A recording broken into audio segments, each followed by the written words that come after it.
Comigo no estúdio, colega jornalista Guto Tavares. Boa noite.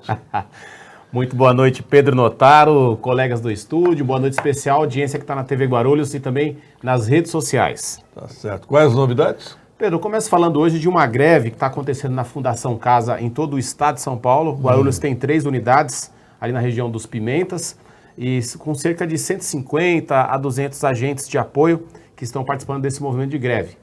Hoje houve uma manifestação lá na Avenida Paulista. O trabalho nessas 3 unidades está um pouco prejudicado e eu recebi aí as informações de que o governador, o governo do estado, ofereceu 6% de reajuste para a categoria. Ele aprendeu com o Guti? A categoria não parou, a categoria não aceitou, perdão, e decidiu paralisar. A reivindicação inicial é por 15% de reajuste, que dá inflação mais uma reposição real, além de plano de carreira e principalmente mais segurança, porque, segundo algumas fontes, alguns agentes de educação, enfim, alguns funcionários que trabalham nesse tipo de serviço, sofrem vários tipos de violência, inclusive já tiveram casos de assassinatos por parte de internados ou, enfim, pessoas envolvidas com o crime. Esse nome bonito, Fundação Casa, rebatizaram a FEBEM, né? Exatamente. A FEBEM que cá entre nós não deixa de ser um presídio para menores infratores e às vezes até assassinos. Sim, aqui em Guarulhos são cerca de 200 internos, tem todo um acompanhamento lá em relação à educação, pedagógico, psicossocial, porém tem que haver também um reforço na questão da segurança. Então esses agentes estão em greve já faz 2 semanas e hoje mais uma manifestação lá na Avenida Paulista que reuniu 1.500. São servidores de carreira, inclusive do estado. Onde é a Fundação Casa em Guarulhos? Na região do Pimentas, ali perto da ECW, aquela... Não sabia. Agora, são 3 unidades. Cá entre nós, o governador Tarcísio está causando uma certa crise na segurança pública. Ele deu um aumento maior à Polícia Militar. Confirmou isso? Foi feito mesmo? Eu achei um absurdo. Quando eu soube, eu falei, ele vai rever isso aí, vai dar igual para os dois. Estranhamente ou não, ou coincidentemente ou não, o secretário de segurança dele é um capitão da PM, né? O capitão Derrite. Isso é ruim porque gera toda uma rivalidade entre forças que têm que trabalhar de maneira conjunta, né, Pedro Notaro? Então, e aqui em São Paulo, a Polícia Civil e a Polícia Militar sempre foi Corinthians e Palmeiras, né? Nunca teve entrosamento, não. Então, e agora ele equiparou também, como é que é? Agora não é mais agente penal, é policial penal, né?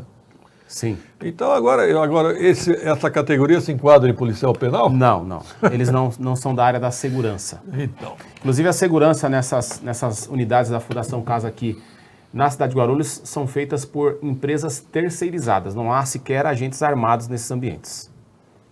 Não há agente armado? No caso de uma necessidade, acionam a Polícia Militar. Entendi.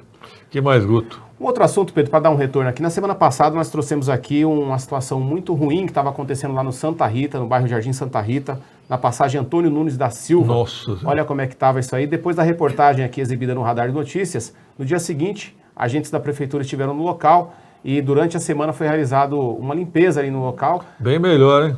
Ainda não é a solução definitiva, porque o que os moradores pedem é a demolição dessa lixeira aí mesmo.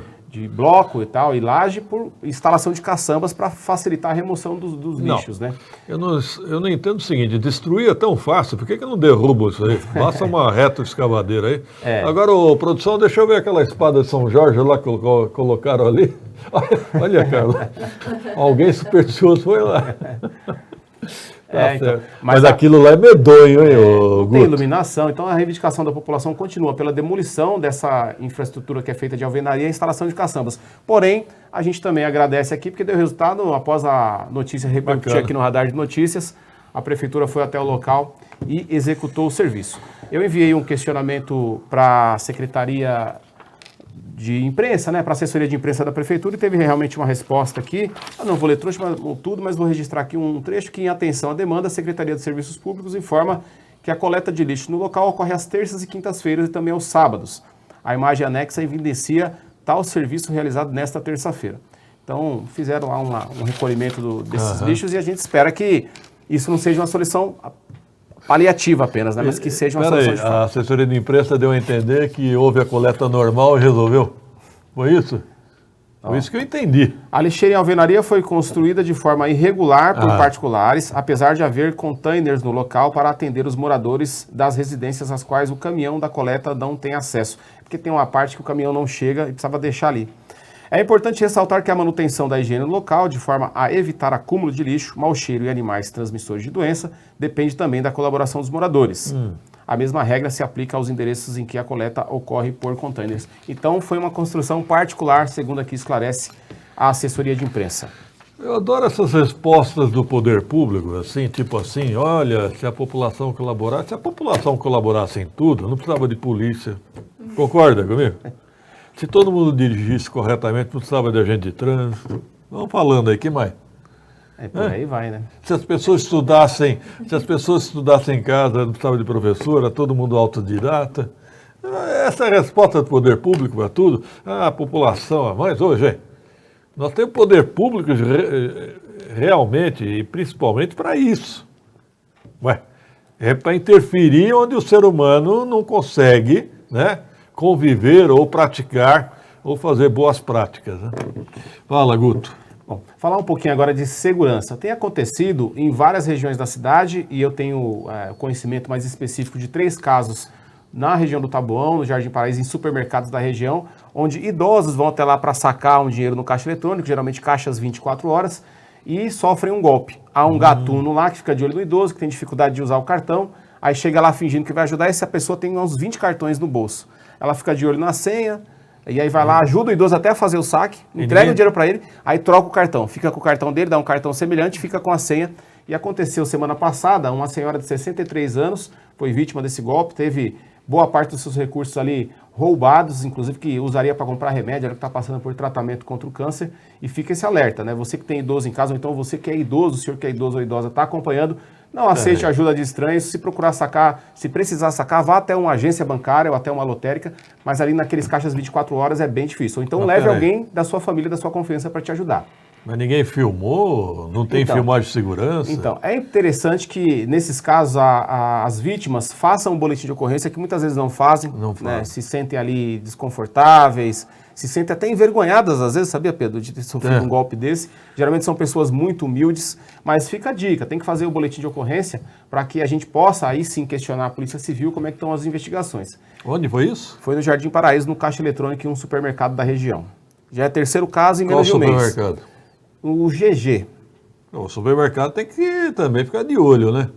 Cadê a segurança do supermercado? Tem que ficar atento e dar o suporte pro cliente. Cidadão, né? é cliente dele, exatamente. E aí também, ainda falando de segurança, inclusive vamos levar essa demanda aí para o CONSEG, que é o Conselho de Segurança, que se reúne na próxima segunda-feira lá no Taboão, dia 22 às 19h30, no Milton Cernac. Vamos levar essa demanda, pedir também que as forças policiais ali do 9º DP dêem atenção. Aproveitar para mandar um abraço para a Cida que está na audiência, Pedro Notaro sempre aqui do Radar de Notícias, todo o pessoal do CONSEG, o seu Orlando, que inclusive mandou um áudio para a Carla hoje, falando do atendimento de um profissional médico que ele passou também igual, parece que o pai da Carla também passou com ele, e foi muito bem atendido.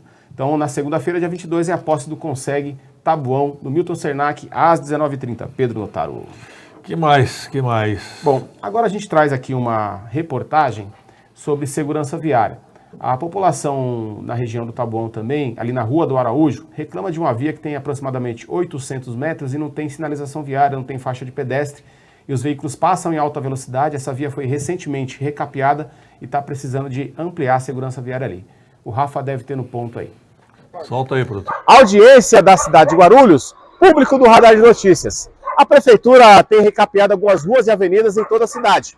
Isso traz benefícios, mas também é preciso ter atenção com a segurança viária. E é sobre isso que eu vim falar aqui nessa reportagem. Nós estamos aqui na Rua do Araújo, uma importante via que faz ligação entre o Jardim Paraíso e também Santa Emília, Cocaia e outros bairros importantes da cidade.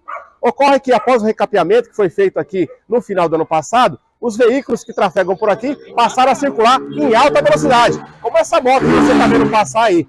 Isso tem trazido risco de acidentes para a população, especialmente para os pedestres. Por aqui circulam linhas de ônibus, vans escolares, caminhões e carros. E com o recapeamento, não foi feito nenhum tipo de redutor de velocidade, nem uma lombada eletrônica. Para vocês terem ideia, essa via tem de 800 metros a 1 quilômetro, não tem sequer uma faixa de pedestre. Por aqui também, as pessoas circulam em caminhos para a escola, levando seus filhos para escolas que há aqui na região. E a população está bastante insegura, os comerciantes, os moradores da região, reivindicando um redutor de velocidade. A população já entrou em contato com a Secretaria de Trânsito e Mobilidade Urbana, mas segundo a apuração, essa reivindicação foi negada. E fica aqui o apelo para a Prefeitura para que faça um estudo para a instalação de redutores de velocidade, para que torne o trânsito aqui um pouco mais seguro e previna a ocorrência de acidentes que podem até ser fatais.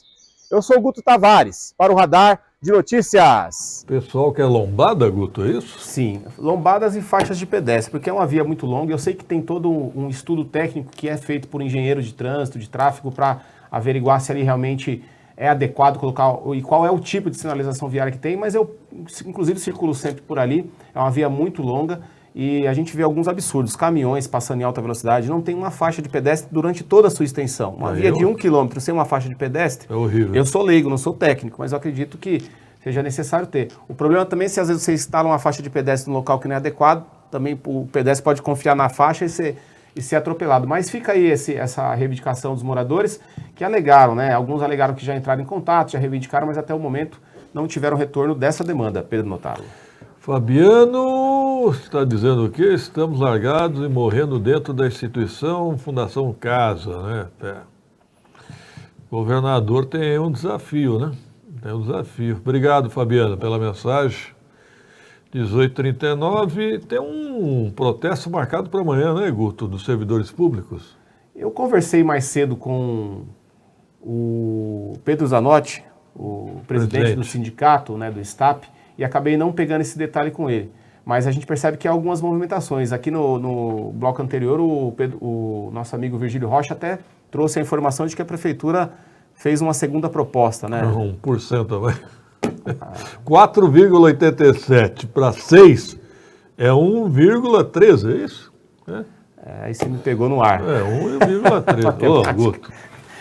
Boa noite, equipe. Não dá 2. Não, deixa eu ver a mensagem anterior. 1,13. De memória, de cabeça eu faço essa conta.